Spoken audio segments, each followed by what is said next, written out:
아멘. 우리 오늘 사회에 본 찬양 인도한 권현 형제님이 이렇게 코멘트 했지만 우리는 자꾸 잊어버려요. 잊어버리고 사실 우리 본성이 그렇습니다. 우리 육신의 속성 여러분들이나 저나 뭐 똑같아요. 그래서 그것을 자꾸 이렇게 말씀을 통해서 자꾸 기억하고 되돌아보고 어떠면은 이렇게 자꾸 육신을 물리치고 하는 그런 노력이 필요한데, 이 사람의 그 육신의 본성이 너무 강하기 때문에 이거는요, 하늘에 가야 완전히 영화로움으로 바뀌어야 이게 우리가 기다리는 그런 사모하는 어떤 이상적인 그런 상태가 되거든요. 여러분, 아무리 말씀을 들어도요, 또 금방 잃어버려요. 왜 그러냐면 우리가 누굴 나무라는 게 아니라 우리 본성이 그렇다는 거예요. 육신이. 당장 하나님께서 금방 무슨 일을 하시더라도 금방 돌아서면 잃어버리거나 또 무감각해지는 것이 우리 인생의 그 본성이에요. 그래서 지금 아까도 우리 권영이 얘기했지만 그 대구 그 참사가 났을 때도 그 인도자가 잘못한 거 아닙니까? 사실은. 그래서 몇백 명이 죽었잖아요. 그래서 그때 많은 사람들이 전도지들 만들어서 돌리고 더 열심히 주님을 섬겼다. 그런 사람들이 꽤 있었다고 해요. 그때 사건을 통해서 전도지를 만든 걸 제가 또 봤거든요. 그런데 누굴 얘기할 거 없이 우리도 그렇다는 거죠. 여러분, 과연 글쎄 모르겠어요. 저는 우리가 하나님을 섬기고 주님을 섬기고 잠깐 동안 주님을 예배하고 찬양하는 것보다 뭐가 더 중요한 거 있을까? 그런 생각해봐요. 구원받지 않은 사람들은 우리가 얘기할 수 없어요. 근데 구원받은 사람이라면 우리가 눈물을 흘리면서 말씀을 들어도 또 금방 잊어버리잖아요. 그게 저는 참 안타깝고, 그 누구를 저기 할 것보다도 제 자신을 또 보는 것 같아서 참 얼마나 이게 육신이 질긴가, 그런 생각을 해봅니다. 그래서 우리는 우리를 스스로 인정하고 주님 앞에 이렇게 엎드리고 기도하는 거 참 이게 중요하겠다, 그런 생각을 해봅니다. 거듭난 사람은 누구나 여러분 신분적으로 제사장이 된다는 걸 다 아실 거예요. 신약 시대에도 우리 다 제사장인 줄 여러분들 아시잖아요. 베드로전서 2장에 보면 우리가 제사장이라고 했어요. 왕가의 제사장. 이 제사장은 하나님의 집에서 이게 머물면서 하나님께 아무 때나 자유롭게 나갈 수 있는 권한을 받은 사람이에요. 그래서 인간 제사장의 역할은 하나님과 이걸 모르는 사람, 아니면 감히 하나님께 두려워서 못 나가는 사람, 이런 사람 사이에서 다리를 놓는 역할을 하는 것이 제사장입니다.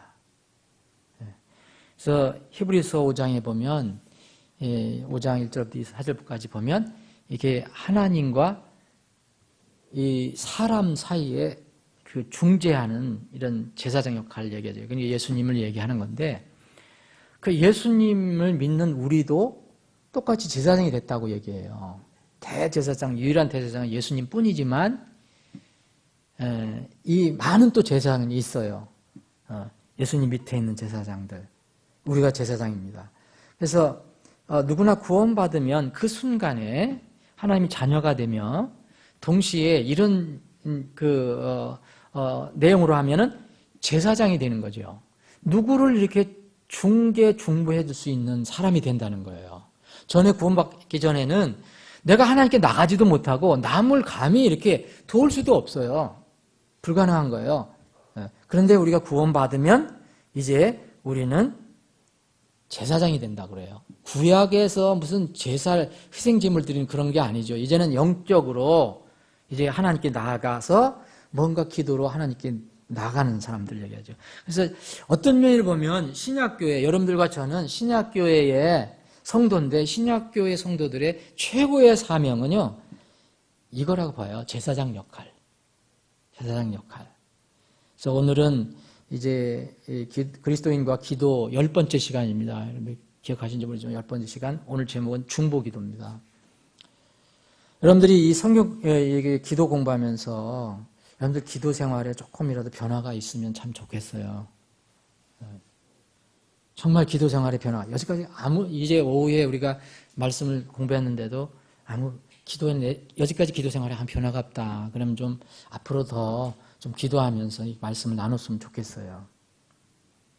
저는 개인적으로 기도 생활에 변화가 있거든요. 전에 제가 기도를 안 했다는 게 아니에요. 이 공부하면서 주님과 나와의 어떤 생생한 리얼한 그런 관계가 더 생긴 것 같아요. 오늘 이제 중보 기도인데, 중보 기도를 한다는 것은 말 그대로 제사장 역할로서 하나님과 어떤 사람의 중간에 서서 내가 중재 역할을 해주는 거예요. 그거를 위해서 기도하는 것이 중보 기도입니다. 중보 기도. 네, 중보 기도가 성경에 많은 사례가 나와요. 그래서 중보 기도는 나나 내 일, 나와 관련된 거, 나의 직접 관련된 거, 나에 관련된 거, 이런 걸 빼놓고 모든 것들이 다 중보 기도의 대상이 됩니다. 그러니까 예를 들어서 내 자녀를 위해서 기도한다. 그것도 어떤 면으로 보면 중보예요. 근데 자녀는 이제 스스로 어떤 어린 자녀는 스스로 기도할 수 없는 그런 거기 때문에 사실은 이건 뭐 중보 기도라고 내 기도하는 거죠. 근데 조금 그 범위를 넘어서 내에 관한 것, 내 일에 관한 것을 제외한 다른 사람들에 관해서 또 다른 사람의 일들에 관해서 기도하는 것이 중보 기도입니다. 근데 성경을 보시면 이 중보 기도하는 내용이 나오는데 제일 중요한 중보 기도의 대상은 무엇이냐?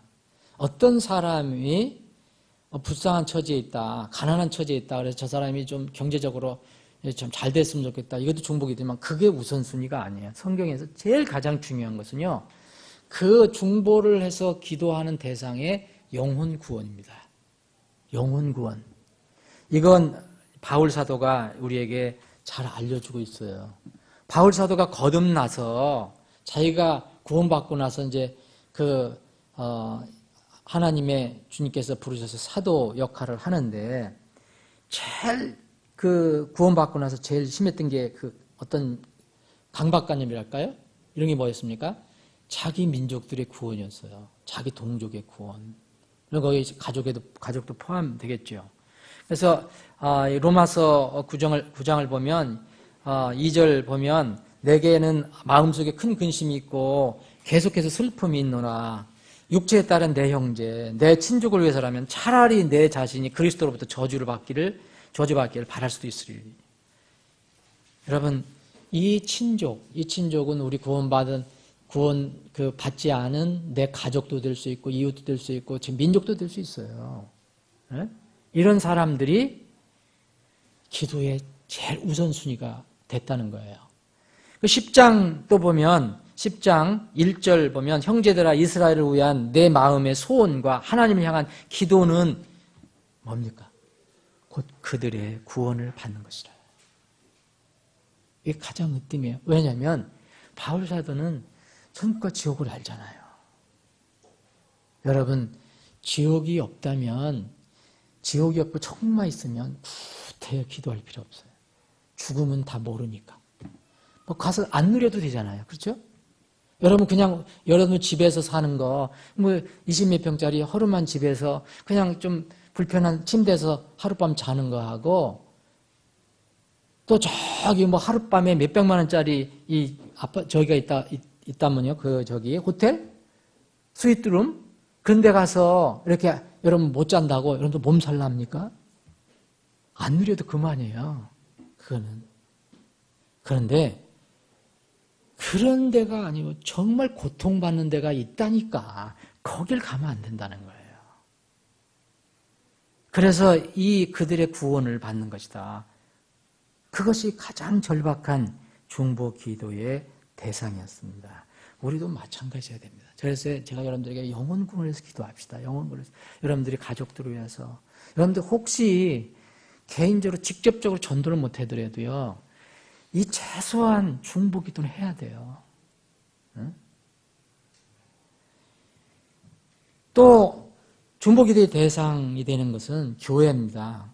사도 바울은 자기 친족을 위해서 기도했지만 나중에 이 각 지역교회를 세우고 여기 보면 다 교회를 내가 너희들을 위해서 내 기도할 때 너희들을 위해서 이야기한다. 이런 게 있어요. 로마서 1장 9절, 에베소 1장, 빌로서 1장, 빌립보서, 골로새서, 데살로니가전서 이런 데 보면 전부 1장에 보면 내가 너희들을 위해 기도하노라 얘기합니다. 교회를 위해서 기도한다.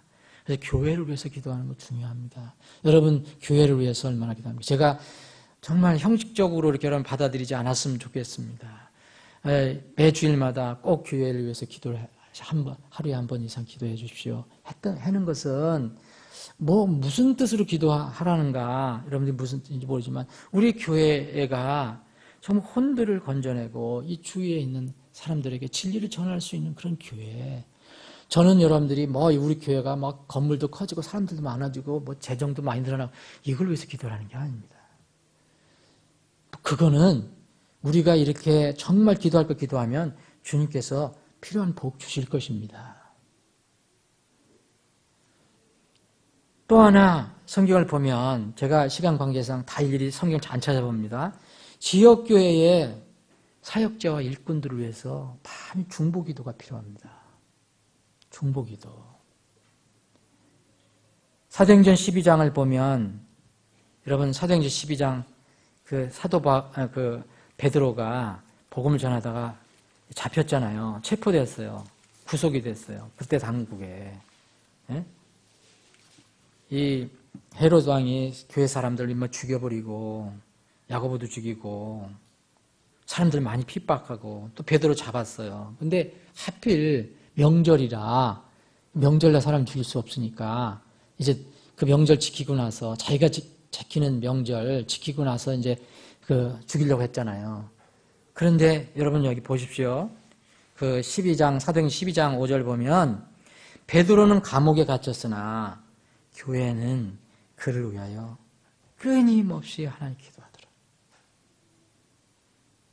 교회는 그를 위하여 끊임없이 하나님께 기도하더라. 그래서 헤롯이 잡아서 죽이려고 할 때 벌써 이전에 하나님께서 천사를 보내셔서 건져내시죠. 그 내용이 거기에 나와 있습니다. 정말 사역자들을 위해서 기도해야 돼요. 이때 만약 이 베드로가 이 헤로드 왕 손에서 죽었으면 이 예루살렘 교회는 상당히 어려움이 있을 것이에요. 하나님께서 베드로 때문에 예루살렘 교회를 못 세우시는 분은 아니에요.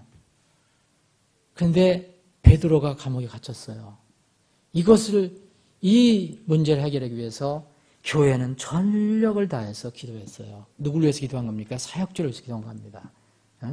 베드로 개인을 위해서 기도했다고 생각하는 것보다도 이때 당시 베드로의 역할이 얼마나 중요했습니까? 사도행전 여기 또 지나가면 이 13장이 보면 안디옥 교회에 어떤 일이 일어난 게 나오잖아요. 그런데 이 교회에서 중요한 일을 해요. 교회에서 중요한 사람, 중요한 일을 역할 맡을 사람을 이렇게 따로 세우는 일을 합니다. 안수합니다. 이게 최초의 선교사잖아요. 성경에서 나온 역사의 최초의 선교사 파송이에요. 어떤 파송 예배 드리는 거예요. 안수식 하는 거예요. 그런데 여기에 보면 2절 보면 그들이 주를 섬기며 금식할 때 금식까지 합니다. 정말 중요한 일이라고 믿었기 때문에 그래요. 성령님께서 이르시되 내가 바나바와 사울을 불러서 시킬 일을 위해 그들을 내게로 구별하라 하시니 또 이 말씀을 듣고도 그들이 금식하며 기도하고 두 사람에게 안수한 뒤 그들을 보내니라. 누구를 위해서 이들이 기도했습니까? 자기를 위해서 기도한 거 아닙니다. 교회를 위해서, 교회의 일꾼을 위해서 기도했어요. 사역자 혹은 일꾼들을 위해서 기도한 겁니다. 이 교회의 금식과 안전한 기도를 통해서 안디옥 교회의 기도를 통해서 정말 활발하게 이 지역의 소아시아 지방 그리고 멀리는 유럽까지 복음이 선포되게 된 겁니다. 전파되게 된 겁니다. 중보기도 정말 우리가 신앙생활이 깊어지면 깊어질수록 주님을 닮아가잖아요. 그러면 주님을 닮아간다는 것은 이제 나보다 다른 사람을 자꾸 생각하는 거예요. 그러면 이제까지는 나를 위한 기도가 많이 나왔는데 이제 점점 나를 위한 기도를 하지 말라는 거 아닙니다. 필요할 때 하는 거죠. 그런데 점점 주님을 닮아가고 깊어가며 갈수록 자꾸 다른 사람을 위한 기도가 나와요. 여러분, 사역자는 95%가 다른 사람을 위한 기도가 나와야 돼요. 저도 저를 위해서 기도를 합니다. 전 저를 위해서 기도하는 것은 이것밖에 없습니다. 하나님께서 정말 둔한 사람이지만 하나님의 영광을 가리지 않고 쓰임받을 수 있도록 주님의 그 성령으로 저를 채워달라고. 그런 기도가 대부분이에요. 저 아버지 오늘 돈이 좀 궁한데 돈 좀 주세요. 이런 기도는 전 해본 적은 없어요. 그게 나쁘다는 게 아니에요. 물론 제가 경제적인 것 때문에도 기도하는 것도 있을 수 있지만 그게 제 전부의 일이 아니라는 거예요. 바울 사도는 자기를 위해서 기도한 것이 딱 한 번 나옵니다. 뭐가 나오죠? 자기 몸에 병 때문에 기도한 거 나와요. 3번 기도했어요. 그것도 주님께서 응답 안 해주셔요. 그리고는 전부 다른 사람을 위한 기도입니다. 전부 교회를 위한 기도입니다. 자기 민족을 위한 기도입니다. 자기 친족을 위한 기도입니다. 주님의 영광을 위한 기도입니다. 우리가 주님을 닮아가면 중보기도가 중요해요. 오늘 혹시 여러분들 중보기도 하니까 나하고는 별로 상관이 없는 거 아니야? 나는 내 기도도 못하는데 무슨 남 기도를 하고 있어. 이렇게 생각하신다면 이 말씀을 통해서 하나님께서 여러분들의 마음을 움직여 주실 것으로 믿습니다. 교회를 위해서 기도한다면요, 또 각각의 지체들이 생각이 나요. 그래서 중보기도의 대상은 영혼 구원이고 교회고 또 교회 사역자와 일꾼들. 왜냐하면 이 마귀인의 공격은 첫 번째는 그 앞장서서 싸우는 리더들을 공격하잖아요. 그거는 이제 여러분들 절대 잊지 마세요. 그건 변하지 않는 전략이에요. 그리고 나서 이제 이 성도들을 공격하잖아요. 그래서 우리는 이제 지역 교회의 사역자와 일꾼들 이곳저곳에서 이렇게 앞장서 일하는 이런 분들을 위해서 기도해야 될 필요가 있는 겁니다. 그리고 이제 하나하나 한 사람 한 사람의 지체를 여러분들이 생각나신 대로 기도하는 거예요. 그럼 기도 부탁도 받잖아요. 우리가 수요일 날 이제 기도 제목도 맨날 이렇게 다시 이렇게 여러분한테 알려드리잖아요. 그 얼마나 기도 제목이 많습니까? 이게 기도 대상인데. 그러면 중보기도가 여러분 어떻게 나올 수 있겠느냐 이거예요. 내 기도도 못하는데 나도 기도하는 시간이 하루에 한 5분이나 10분 하면 내 기도하기도 바쁘거든요. 그렇잖아요. 내 기도하고 내 자식 기도하는 것도 바쁘잖아요. 5분 10분 하는데 뭐였어요? 최소한테 밥 먹을 때는 그것도 누구를 위해서 하는 거예요? 나를 위해서 기도하는 거. 그러면 중보기도가 어떻게 성립이 되느냐? 누가복음 11장을 보겠습니다. 오늘 누가복음 11장에 여러 가지 여러 군데 말씀이 있는데 오늘 누가복음 11장을 보겠습니다.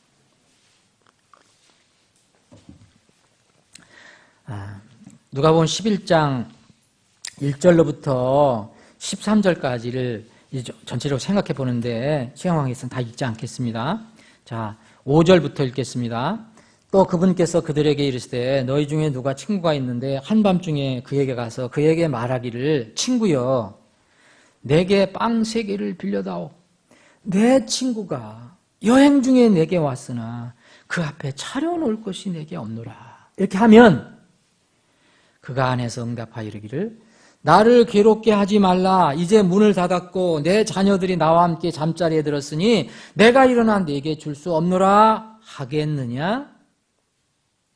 내가 너희에게 이르노니 자기 친구라는 이유 때문에 그가 일어나 그에게 주지는 아니할지라도 그가 귀찮게 해줄라 되므로 일어나 그의 필요대로 다 그에게 주리라.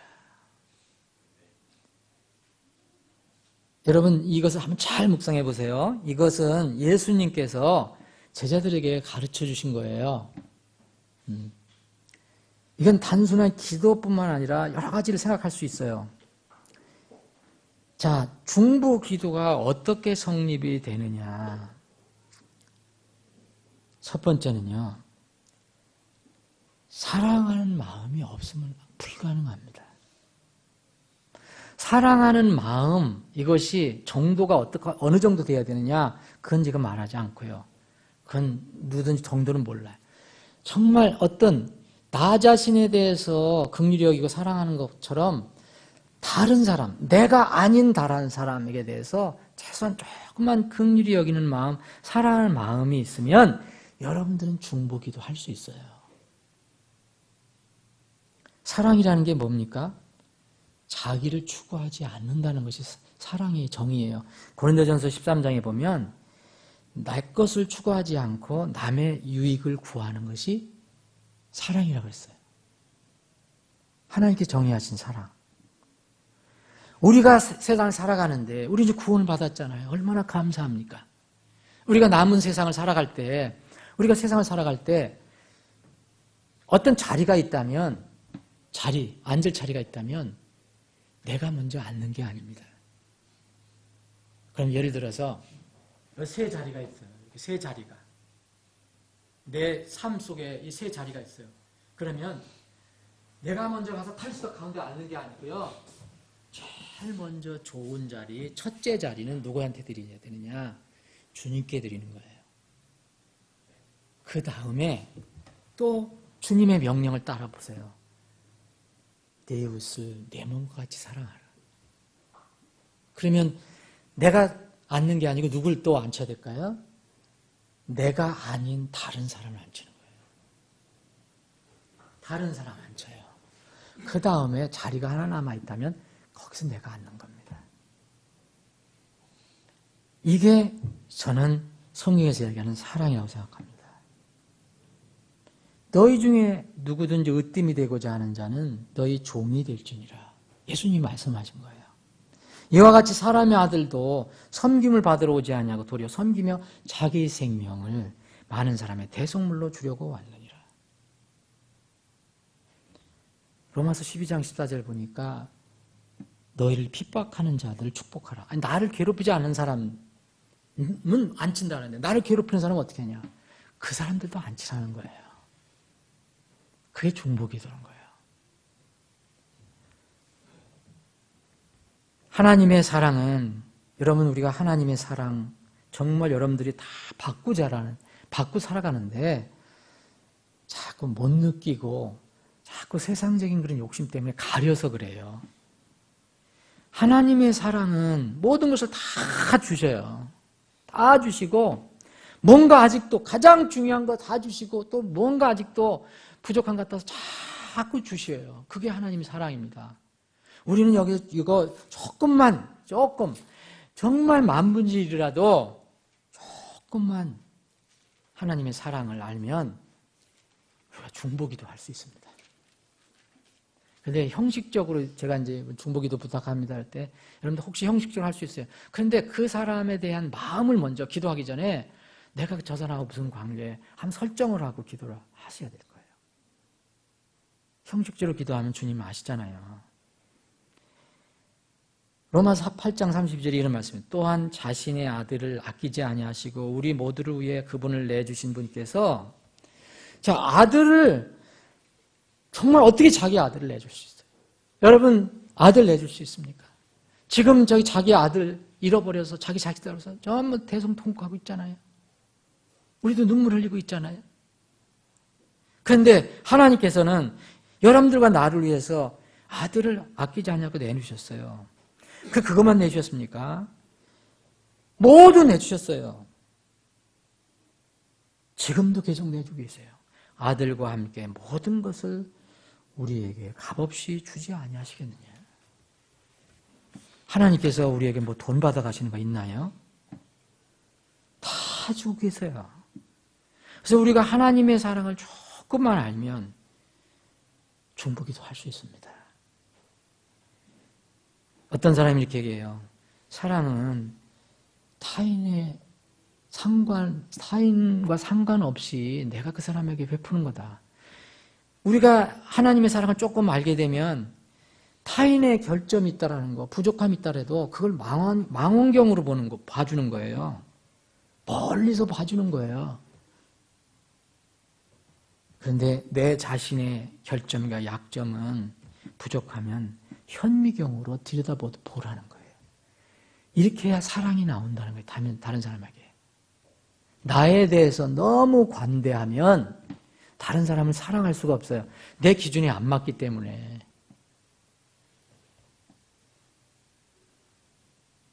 이렇게 되면 우리의 기도가 능력의 기도가 될 것입니다. 두 번째는 중보기도의 성립, 두 번째는 절박한 필요성입니다. 여러분, 여기 친구가 사실은 어떠면 새 친구예요. 여기 가운데 친구가 있어요. 제가 친구가 있어요. 여기 옆에 친구가 있어요. 또 옆에 친구가 있어요. 근데 나는 여기도 친구고 여기도 친구예요. 근데 여기 있는 친구는 여기 건너서 여기는 아직 친구가 아니에요. 먹먹해요. 그래서 얘기합니다. 너희 중에 누가 친구가 있는데, 내가 친구가 있는데 한밤중에 그에 가서 그에게 말하기를 친구여 내게 빵 3개를 빌려다오. 내 친구가 여행 중에 내게 왔으나. 나한테 어느 날 밤에 친구가 온 거예요. 근데 여행을 하고 왔는데 굶어 왔어요. 어떻게 무슨 사건으로 인해 와서 굶었어요. 근데 내가 막상 보니까 이 양식이 없네요. 저도 가난하다 보니까 뭘 먹여주려고 하는데도 먹을 게 없는 거예요. 참 절박하잖아요. 그런데 가만히 생각해 보니까 내가 친구가 있어요. 근데 이 친구는요, 부자 친구예요. 그래서 마음의 결심을 합니다. 내가 이 친구를 사랑하는데 이 참 불쌍하다. 어디에서 먹지도 못하고 왔니? 나를 찾아왔는데 나한테 기대하고 왔는데 내가 보니까 이 독에 쌀이 없어요. 하나도 없어요. 사줄 수가 없어요. 가만히 생각해 보니까 내 친구가 하나 있는데 이 친구는 좀 부자거든요. 분명히 있어요. 그래서 결심을 합니다. 내가 이 친구한테 가야 되겠다. 이 친구를 위해서 가야 되겠다. 네? 그래서 이 친구한테 이제 가게 됩니다. 그런데 이 간 때가 언제입니까? 한밤중이라고 그랬어요. 영어로는 midnight예요. 그럼 자정이에요. 밤 12시. 여러분 10시 이후로만 와도 좀 안 좋잖아요. 여러분 자고 있는데 요새 9시만 돼도 전화하기 좀 그렇잖아요. 근데 저한테는 하세요. 상관없어요. 늦게까지 하셔도 상관없어요. 10시 넘어도 전화하기 힘들잖아요. 근데 밤 12시에 가서 전화하는 것도 아니고 문을 두드리고 달라는 게 뭐냐? 좀 먹을 것을 달라는 거예요. 빵을 달라는 거예요. 여러분 참 이게 어려운 얘기죠. 응? 그런데 나는 내 친구를 사랑하기 때문에 불쌍해서 이 친구에 가는 거예요. 용기를 내서. 왜냐하면 이 친구를 뭘 알고 있어요. 지금 밤이 늦었고 이 친구가 줄지 안 줄지는 모르지만 분명히 알고 있는 건 뭐냐면 부자라는 거. 거긴 빵이 있다는 거. 그걸 알고 가죠. 사실은 내가 이 친구가 줄 거라는 걸 알아요. 절박한 필요, 이걸 내가 느낄 때 중보기도 나와요. 이 사람이 저렇게 절박하구나. 좀 안 됐구나. 이럴 때 기도가 나오는 거예요. 여러분들 누가 기도 부탁하잖아요. 우리 아들을 위해서 기도해 주세요. 저 군대에 가 있어요. 지금 뭐 전방에 들어가 있어요. 그러면 그건 남의 이해처럼 내가 마음이 안 열리면 절대 중보기도 안 나옵니다. 그래, 나도 자식이 있었고 우리 아들도 거기서 고생을 많이 했지? 아니면 내 아들도 또 군대 갈 거야. 아니면 그게 아니더라도 참 얼마나 힘들까? 이런 뭔가 이런 친구에 대한 마음이 통할 때 중보기도가 나옵니다. 그래서 억지로는 안 돼요. 그런데 주님께서 기뻐하시는 게 뭔지 아세요? 이런데 우리가 눈을 뜨고 기도하는데 기뻐하신다는 거예요. 주님께서 기뻐하시는 것이 우리 주위에 우리가 어떤 필요가 있는데 이거에 대해서 우리가 눈이 열리고 마음이 열릴 때 주님은 기뻐하셔요. 우리를 사용하기를 원하시고요. 사랑 여러분, 절박한 필요가 있어요. 수많은 사람들이 지금 생명에 빵이 없어서 죽어가고 있어요. 어둠 속에서 죽어가고 있어요. 또 그리스도인이라고 하는 사람들이 영적으로 병들었어요. 삶의 열매가 없어요. 인격의 변화가 없어요. 그리스도인이라고 하는데 세속적인 삶을 살고 있어요. 그럼 제가 아침에 제가 일부러 그렇게 설교한 거 아닙니다. 나는 정말 하나님께서 그렇게 인도해서 한 거예요. 모든 사람이 정말 안타깝게 생각했을 거예요. 그런데 보세요. 특별한 이유가 있을 수도 있겠지만 우리 본성이 그렇게 들 때뿐이에요. 그게 우리 육신의 몸이에요. 다시 세상에 가서 지금 그 아무것도 다 저기 하지 않고 하나님께 경배하고 예배드리는 것보다도 그게 더 빠져들어가는 거예요. 그게 우리 모습이에요. 왜 기도를 해야 됩니까? 구원받기 위해서도 기도해야지만 우리 주위에 있는 그리스도인들, 여러분들 저 사람은 왜 저래? 이렇게 할 게 아니에요. 우리가 중보 기도를 해야 됩니다. 그 사람들을 위해서.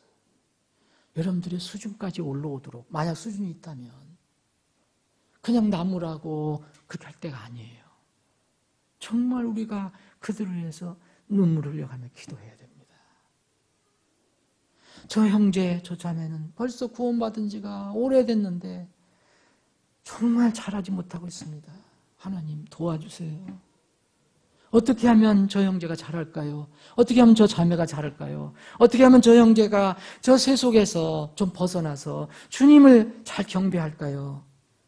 어떻게 하면 몸된 교회를 더 중요시 여길까요?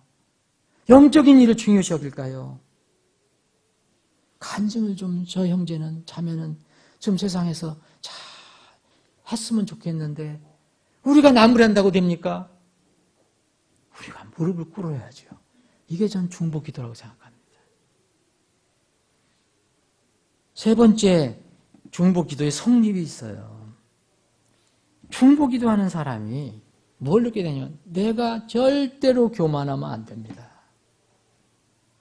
겸손해야 됩니다. 여기서 뭐라 했냐면요. 내 친구가 여행 중에 내게 왔으나 나는 그 앞에 차려 내놓을 것이 없다. 이거예요. 이게 뭐냐니까? 나는 아무것도 없습니다. 나는 저 친구를 도울 수 있는 능력이 없어요. 나는 가지고 있는 것이 없습니다. 저 친구를 먹이고 싶은데 나는 없습니다.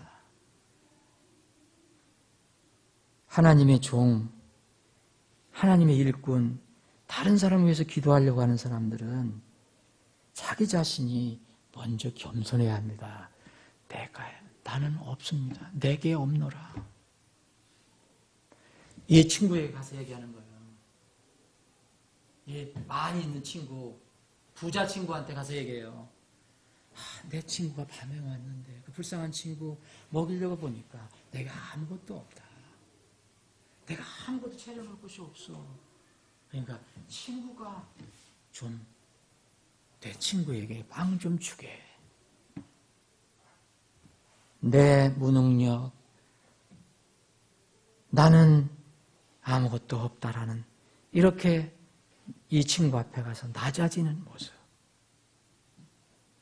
이것을 여러분, 이 친구가 누군지 아시죠? 누구를 지금 예수님께서 이 친구 말고 이 친구가 누구를 얘기하신지 여러분 다 아시죠? 누굽니까? 모든 것을 가지고 계시는 예수 그리스도입니다. 이분이, 여러분, 우리 아까 노래했잖아요. 찬양했잖아요. 우리 가장 좋은 친구가 누굽니까? 이 친구입니다. 세상에서요, 이 친구가 있어요, 우리는. 여러분, 이 친구가 있어요. 그리고 또 이 친구들도 있어요. 근데 이 친구들은 이 친구를 몰라요. 누가 어떻게 해야 될 겁니까? 내가 중간에서 연결시켜 주는 거예요. 그게 중보기 됩니다. 이게 구원도 될 수 있고 여러 가지 될 수 있는 거예요. 나는 주님 앞에 무릎 꿇는 거예요. 저 사람을 위해서, 저 친구를 위해서, 저 사람을 위해서 내가 주님 어떻게든 저 구원을 받게 하고 싶은데 제가 한마디 던지면 반대하고 들은 척도 안 합니다. 또 어떤 때는 예예 대답만 하고 아무 열매가 없습니다. 또 가서 얘기해도 고집만 피워. 제 힘으로 어떻게 할 수 없습니다. 제가 멱을 잡을 수도 없고 때릴 수도 없고 뭐 어떻게 할 수도 없습니다. 여러분, 나는 아무것도 할 수가 없네요. 주님의 힘으로 좀 해주세요. 주님의 능력으로 해주세요. 그럼 어떻게 합니까? 우리가 주님 앞에 무릎 꿇을 수밖에 없어요. 나는 저들을 살릴 수 없으니까 그럴 능력이 없습니다. 도와주세요. 우리 엄마 아빠 도와주시고 우리 친척 이웃 도와주세요. 우리 형제 도와주세요. 저들 구원해 주세요. 저를 불쌍히 여기서 구원해 주세요. 주님, 저는 힘이 없습니다. 저는 주님이 전능하심을 믿습니다. 여러분, 우리는 모르지만 여러분들이 이런 기도를 드리고 어떤 방법을 통해서든지 구원받는 사람이 생길 수 있습니다. 네 번째는요, 이 친구에 대한 신뢰예요. 그리고 기도에 대한 믿음이에요. 중보기도가 성립되려면 기도에 대한 믿음이 있어야 돼요. 여기서 말할 것 같으면, 지금 예화를 얘기하면, 내가 이 친구한테 갔을 때, 친구한테 가서 요청을 했을 때, 그거 기도잖아요? 기도했을 때, 그 기도를 이 친구가 들어줄 것이라는 믿음을 갖고 가야 돼요.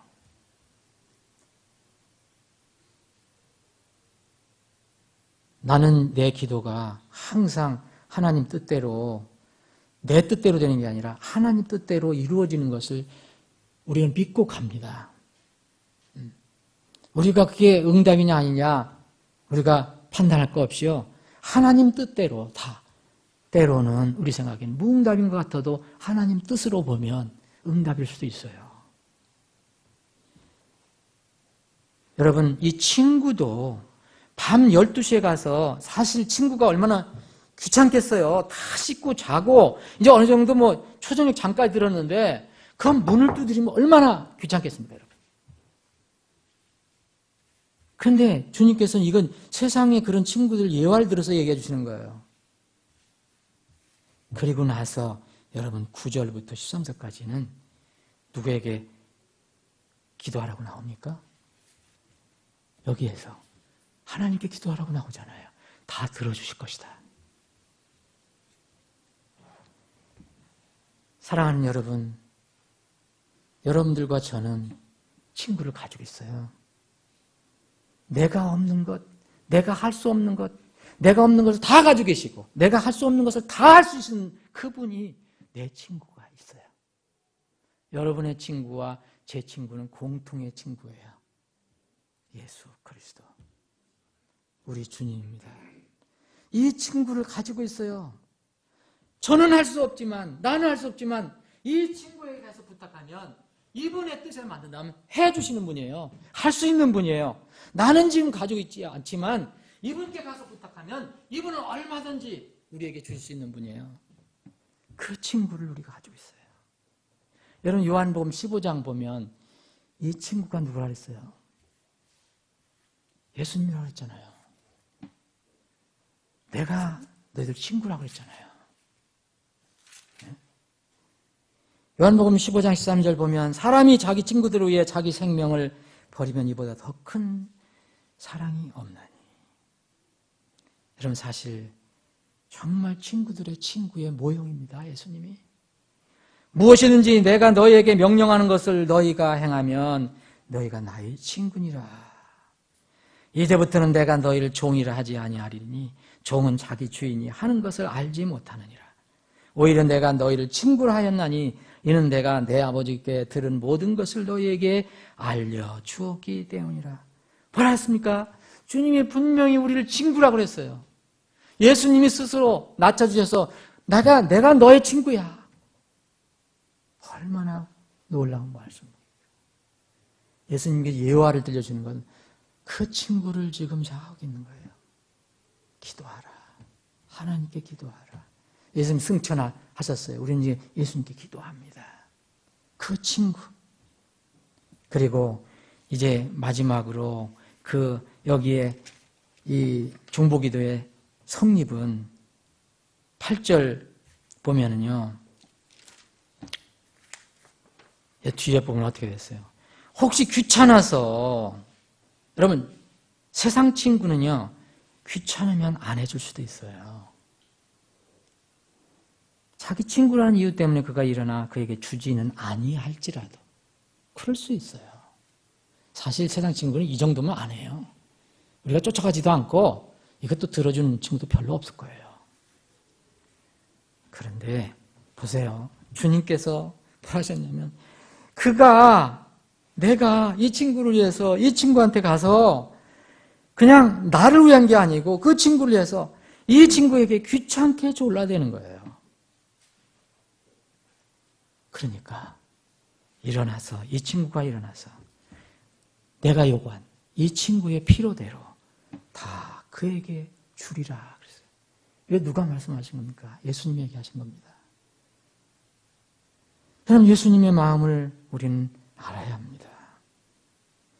기도에는요, 사실 어려움이 있어요. 여러분들 기도하실 때, 왜 응답이 안 돼? 지금 무슨 감이 없어. 기도는요, 쉬운 게 아닙니다, 여러분. 이 말씀에서 보세요. 여기 기도를 가르쳐 주시는 거거든요. 처음에 가서 얘기했는데, 응답됐습니까? 안 될 수도 있다는 거예요. 근데 귀찮게 졸라댄다는 걸 뭘 얘기하죠? 이쪽에서 기도하는 사람이 용기를 잃지 않고 끊임없이 쉬지 않고 낙심하지 않고 기도한다는 겁니다. 이제 다음에는 또 이제 끈질긴 기도에 대해서 살펴볼 겁니다. 이럴 때 중보 기도가 성립이 돼요. 한 번 턱 지나가는 말로 한 번에 그건 중보 기도가 아닙니다. 여러분 유명한 그 믿음의 선배들은요. 영혼 구원을 위해서 어떤 믿음의 선배는 53년을 기도했다고 그랬어요. 죽음이 임박해서 그 응답되는 것을 기록을 했습니다. 끈질기게 쉬지 않고 우리가 53년 기도합니까? 처음에는 친구로부터 거절당할 수 있어요. 그런데 이 친구는 끈질기게 기도함으로 그것을 얻을 것이다라 얘기했습니다. 우리 주님, 우리의 기도에 대해서 때로는 침묵하시는 것 같고 무응답하시는 것 같고 자꾸 미루시는 것 같고 그렇지만 왜 그렇게 하실까? 하나님 편에서 주님 편에서 문제가 있는 게 아니라 다 우리 쪽에 뭘 위해서 하시는 거예요. 만약 그렇다면 우리의 신앙, 우리의 믿음 더 단련시키고 더 강하게 하시고 우리 영적으로 더 튼튼하게 하시고 뭔가를 그렇게 해서 하실 겁니다. 주실 거 금방 주실 건 또 금방 주시겠죠. 중보기도의 효력이 이제 정리를 하겠습니다. 중보기도의 효력은요 어디서 오겠습니까? 중보기도의 효력은 하나님께 있는 게 아니고 중보기도하는 사람 쪽에 있습니다. 무슨 얘기냐면 이거 잘 생각해 보셔야 돼요. 중보기도자의 성별과 헌신이 요구됩니다. 이 시간 관계에서 시간이 벌써 많이 지났는데 이 자세히 말씀 못 드리겠네요. 이거는 구약의 제사장을 잘 생각해 보시면 돼요. 제사장이 뭡니까? 지금 신약 시대에 제사장의 모형이잖아요. 예수님 모형이 있잖아요. 하나님과 백성들 사이에서 이제 중재한 거예요. 이 백성들이 죄를 지면 하나님께 나갈 수 없으니까 이 제사장의 가운데서 희생제물을 드렸어요. 다리를 놓아줬던 사람이 제사장이에요. 그래서 출애굽기 28장 이후로 그리고 레위기 21장, 22장 같은 데 보면 이 제사장에 관해서 자세히 기록이 되어 있거든요.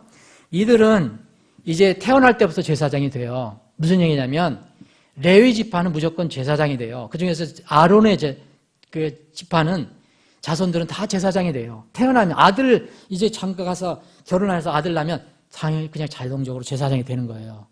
그런데 그 제사장이 어떨 때 정말 이 성막에 가서 성전에 가서 제사장 역할을 할 수 있느냐 하면요. 그렇게 하기 전에 뭐라 하냐면 하나님께서 모든 이 과정을 거치게 해요. 의복을 다시 만들어주시는 거 여러분 아시죠? 제사장 의복을 다시 만들어주세요. 완전히 다른 의복을 만들어주세요. 이 거룩한 의복입니다. 그리고 이 삶도 정결케 합니다. 너희는 더러운 거 접근하지 마라. 심지어는 죽은 시체로부터 멀리하라. 이게 다 뜻이 있는 겁니다. 성결하게 하라. 그리고 어떤 사람은 신체에 결함이 있어도 안 돼요. 땅에 상속재산이 없어요. 뭡니까? 하나님이 유일한 상속재산이에요. 아무것도 기대를 하지 못합니다. 세상에 대해서. 의지할 게 없어요. 뭐만 기대합니까? 하나님. 오직 하나님. 이래서 모든 일을 그러고 나서 여러분 어떻게 합니까? 또 물로 씻고 정해진 의복을 입고 기름을 붓고요. 또 희생제물 드립니다. 그리고 마지막에 보면 순양의 피를 내요. 잡아서 피를 내서 오른쪽 귓불에 바르고 오른쪽 손 끝에 바르고 엄지에 바르고 오른쪽 발 엄지에 피를 발라요. 이건 여러분 구속하고 다른 겁니다. 구속은 피를 어디다가 바릅니까? 제단에다 바릅니다. 근데 이것은 자기 몸에 적용을 합니다. 이건 뭐냐면 제사장은 이렇게 피 아래서 거룩하게 있어야 된다. 그런 사람이 제사장 그 성막에 가서 하는 거예요. 일을 하는 거예요. 하나님이 거룩하니 제사장도 거룩해야 됩니다. 이건 뭘 얘기합니까? 지금 우리 신약은 다 우리가 제사장이라고 얘기해요. 중보기도를 해요. 우리가 구약 제사장처럼 하나님과 사람 사이에 중보기도를 합니다. 그럼 이 제사장이 어떻게 돼야 되겠습니까? 헌신이 필요한 겁니다. 성별이 필요한 겁니다. 내가 주님과 올바른 관계가 맺어지지 않고 삶이 흐트러지고 중보기도 응답 안 됩니다. 여러분들 이것을 한번 생각해 보셨습니까? 우리가 완벽한 걸 요구하는 게 아니에요. 그런 방향과 태도를 얘기하는 겁니다. 원리는 변함이 없어요. 부디 지금 이 세상에 죽어가는 영혼 많고 우리가 기도할 영혼 너무 많습니다. 중보 기도자를 찾고 있어요. 여러분 가정을 위해서, 여러분들 이웃을 위해서, 다른 지체를 위해서, 교회를 위해서, 나라와 민족을 위해서 부디 여러분들이 신실한 중보 기도자가 되시기를 바랍니다. 아버지 하나님, 말씀을 통해서 우리에게 힘을 주시고 확신을 주시고 또 저희들 부족한 것을 다시 일깨워 주시고 그 부분을 주님의 말씀으로 다시 채우게 하심을 감사합니다. 주님, 저희들이 계속 기도에 관한 하나님의 가르침을 배우고 있습니다. 주님, 이 기도가 막연한 형식적인 의례로 끝나지 않고 우리의 삶에 정말 생생하게 적용될 수 있는 그런 믿음의 덕목이 되기를 간절히 소원합니다. 우리 사랑하는 지체들 중보 기도에 열심을 내는 우리 지체들이 되게 하시고 우리 교회, 기도하는 교회, 중보하는 교회가 되게 하여 주시옵소서. 거룩하신 예수님의 이름으로 기도합니다. 아멘.